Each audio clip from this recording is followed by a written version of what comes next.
Amit Shah deep fake video కేసులో CM Revanth రెడ్డికి ఢిల్లీ పోలీసులు సమన్లు జారీ చేసినట్టు తెలుస్తోంది. ఇందులో భాగంగా మే 1వ తేదీన హాజరు కావాలని ఆదేశించినట్టు సమాచారం. రిజర్వేషన్లు రద్దు చేస్తున్నారని అమిత్ షా పేరుతో ఇటీవల ఫేక్ వీడియో వైరల్ అయింది. దీనిపై బీజేపీ ఫిర్యాదు చేయడంతో ఢిల్లీ స్పెషల్ సెల్ పోలీసులు కేసు నమోదు చేశారు. ఫేక్ వీడియో ఎవరు తయారు చేశారన్న దానిపై స్పెషల్ సెల్ ఇంటెలిజెన్స్ దర్యాప్తు చేస్తోంది. మరోవైపు డీప్ ఫేక్ వీడియోలు చేసిన వారికి తగిన బుద్ధి చెబుతామని ఇప్పటికే మోదీ వార్నింగ్ ఇచ్చారు.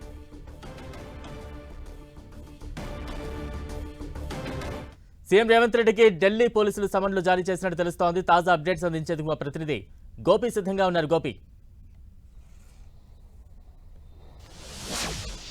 రిజర్వేషన్ల విషయంలో అమిత్ షా వివాదాస్పద వ్యాఖ్యలు చేశారంటూ వైరల్ అవుతున్న డీప్ ఫేక్ వీడియో అంశం పైన ఢిల్లీ పోలీసులు దర్యాప్తును ముమ్మరం చేశారు.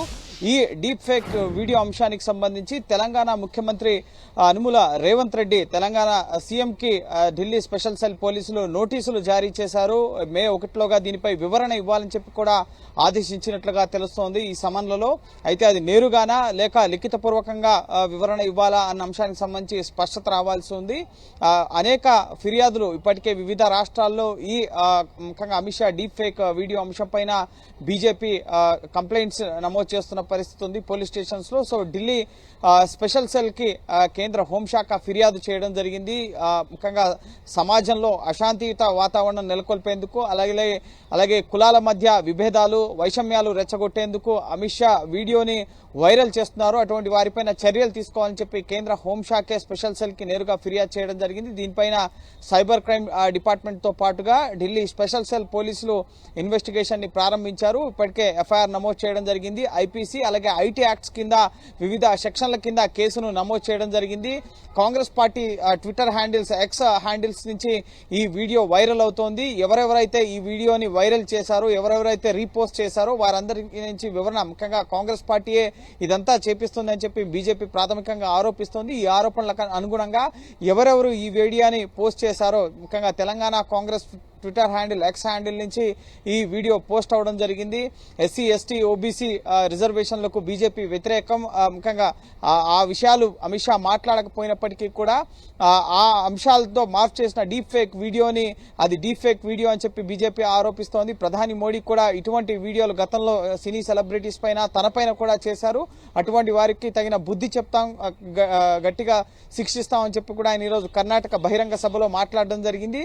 అయితే నిన్ననే ఈ అంశానికి సంబంధించి ఢిల్లీ పోలీసులో ఈ అంశం పైన ఎఫ్ఐఆర్ నమోదు చేయడం జరిగింది. కేంద్ర హోంశాఖ ఇచ్చిన ఫిర్యాదు మేరకు ఎఫ్ఐఆర్ నమోదు చేశారు. ఈ రోజు ఈ అంశానికి సంబంధించి తెలంగాణ కాంగ్రెస్ ట్విట్టర్ హ్యాండిల్ నుంచి ఈ అంశం అమిత్ షా చేసిన ప్రసంగానికి సంబంధించిన డీప్ ఫేక్ వీడియో పోస్ట్ కావడంతో ఆ అంశం పైన వివరణ కోరేందుకు రేవంత్ రెడ్డికి నోటీసులు ఇచ్చినట్లుగా తెలుస్తుంది. మే 1లోపు దీనిపైన సమాధానం చెప్పాల్సి ఉంటుంది. ఈ వీడియో ఎక్కడి నుంచి వచ్చింది, అది బయట సర్క్యులేషన్ లో ఉన్న వీడియోనే పోస్ట్ చేశామని చెప్పి కాంగ్రెస్ చెప్తుందా లేక మరే ఇతర సమాధానం ఇస్తుందా? ఎందుకంటే ఇది తనకు సంబంధం లేదు విషయం అని చెప్పి రేవంత్ రెడ్డి చెప్తారా? ఎందుకంటే సామాజిక మాధ్యమాల హ్యాండిల్స్ ని సోషల్ మీడియా సెల్ విభాగాలకు సంబంధించిన ప్రతినిధులు నిర్వహిస్తూ ఉంటారు. సో దీన్ని నేరుగా సీఎం కి జత చేయడం అంటే ప్రస్తుతం తెలంగాణ పీసీసీగా కూడా రేవంత్ రెడ్డి ఉన్నారు కాబట్టి ముఖ్యంగా ముఖ్యమంత్రులను టార్గెట్ చేస్తూ ఈ నోటీసులు ఇవ్వడానికి కూడా కాంగ్రెస్ పార్టీ నేతలు వ్యతిరేకిస్తున్నారు. ఇప్పటికే ఇద్దరు ముఖ్యమంత్రులు జార్ఖండ్ ముఖ్యమంత్రి హేమంత్ సోరెన్ మనీ లాండరింగ్ కేసులో అరెస్ట్ అయ్యారు, రాంచీలో జైల్లో ఉన్నారు.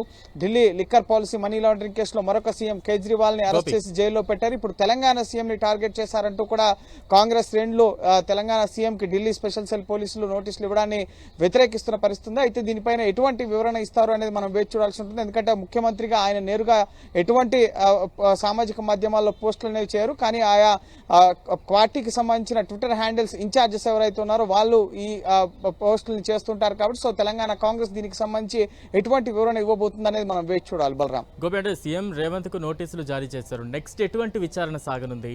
మరోవైపు డీప్ ఫేక్ కు సంబంధించి ఎటువంటి కఠిన చట్టాలు అమల్లో ఉన్నాయి? ఎస్ ఈ డీప్ ఫేక్ వీడియోకి సంబంధించి ఐటీ సెక్షన్స్ కింద అలాగే ఐపీసీ సెక్షన్స్ కింద కూడా కఠినమైన చర్యలు తీసుకునే అవకాశం ఉంటుంది. జైలు శిక్ష అలాగే జరిమానా, భారీ జరిమానాలను కూడా ముఖ్యంగా విధించడం జరుగుతుంది. 2 ఏళ్ల వరకు కూడా జైలు శిక్ష విధించే అవకాశం ఉంటుంది ఈ డీప్ ఫేక్ వీడియోలకు సంబంధించిన అంశానికి సంబంధించి ఐటీ సెక్షన్స్ కింద అలాగే ఐపీసీ సెక్షన్స్ కింద కూడా. అయితే ఇది ఎవరు క్రియేట్ చేశారు, ముఖ్యంగా ప్రచారంలో ఉన్న విషయం, జార్ఖండ్ కాంగ్రెస్ నుంచి తొలుత ఈ వీడియో పోస్ట్ అయింది అన్న ఒక ప్రచారం జరుగుతోంది. అలాగే తెలంగాణ కాంగ్రెస్ ట్విట్టర్ హ్యాండిల్ నుంచి కూడా ఈ వీడియో పోస్ట్ అయిందన్న ప్రచారం జరుగుతోంది. కాబట్టి సో ఎవరు ఎక్కడి నుంచి ఈ వీడియోని తొలుత పోస్ట్ చేశారు, సో ఆ టైమింగ్స్ అలాగే పోస్ట్ అయిన ప్రాంతం వీటన్నిటి ఆధారంగా ఏ హ్యాండిల్స్ నుంచి తొలుత ఈ వీడియో పోస్ట్ అయింది, ఎవరు దీన్ని క్రియేట్ చేశారు, కాంగ్రెసే దీన్ని క్రియేట్ చేశారా లేక ఇతర ఎవరైనా ఆగంతుకులు దుండగులు దీన్ని క్రియేట్ చేస్తే దాన్ని వీళ్ళు రీపోస్ట్ చేస్తూ బహిర్గతం చేశారా, ప్రచారంలోకి తీసుకొచ్చారా, ఎన్నికల సమయం కాబట్టి సో ఇది విద్వేషాలు రెచ్చగొట్టే అంశంగా కూడా బీజేపీ మరి కాసేపట్లో 4:15కి కేంద్ర ఎన్నికల సంఘాన్ని కేంద్ర మంత్రి అశ్విని వైష్ణవ్, ఐటీ శాఖ మంత్రి, అలాగే ఇటు బీజేపీ సోషల్ మీడియా ఇన్ఛార్జ్, ఇతర సీనియర్ నేతలంతా బీజేపీకి సంబంధించి ఎన్నికల సంఘం, ప్రస్తుతం ఎన్నికల కూడా అమల్లో ఉంది కాబట్టి ఎన్నికల సంఘం చర్యలు తీసుకోవాల్సి ఉంటుంది. సో ఎన్నికల సంఘానికి ఫిర్యాదు చేయబోతున్నారు. అలాగే బీజేపీ రాష్ట్ర విభాగం ఇటు ఢిల్లీలో కాంగ్రెస్ ఆఫీస్ ఎదుట నిరసన కార్యక్రమాలకు పిలుపువ్వడం జరిగింది. పార్టీ పరంగా ఈ డీప్ ఫేక్ అంశాన్ని బీజేపీ చాలా సీరియస్ గా తీసుకుంది. అలాగే శాంతి భద్రతలకు విఘాతం కలిగించే అంశం కాబట్టి హోంశాఖ ఫిర్యాదు మేరకు ఢిల్లీ పోలీసులు కేసు నమోదు చేసి ఎవరు ఈ వీడియో క్రియేట్ చేశారు దానిపైన ఎంక్వైరీ చేసేందుకు ప్రస్తుతం వారి పరిధిలో ముఖ్యంగా నోటీసులు ఇవ్వడం జరిగింది. సో చూడాలి తెలంగాణ కాంగ్రెస్ ఈ నోటీసులకు ఏ విధంగా స్పందిస్తుంది. ముఖ్యమంత్రి అలాగే ఇతర మంత్రులు ముఖ్యంగా చాలా మంది కాంగ్రెస్ నేతలకు సంబంధించి బీజేపీ నేతలు ఆరోపణలు చేస్తున్న పరిస్థితి ఉంది. దేశవ్యాప్తంగా అనేక రాష్ట్రాల్లో కంప్లైంట్స్ ఫైల్ అవుతున్న పరిస్థితి బీజేపీ ఈ డీప్ ఫేక్ వీడియోకి సంబంధించి. సో ఎటువంటి వివరణ ఇస్తారనేది మనం వేచి చూడాలి. మే 1వ తారీఖులోపు వివరణ ఇవ్వాలి. అది తెలంగాణ కాంగ్రెస్ సోషల్ మీడియా విభాగం నుంచి వివరణ ఇస్తారా లేక నేరుగా ముఖ్యమంత్రి దీనిపైన స్పందిస్తారనేది మనం వేచి చూడాలి. Right, thank you Gopi.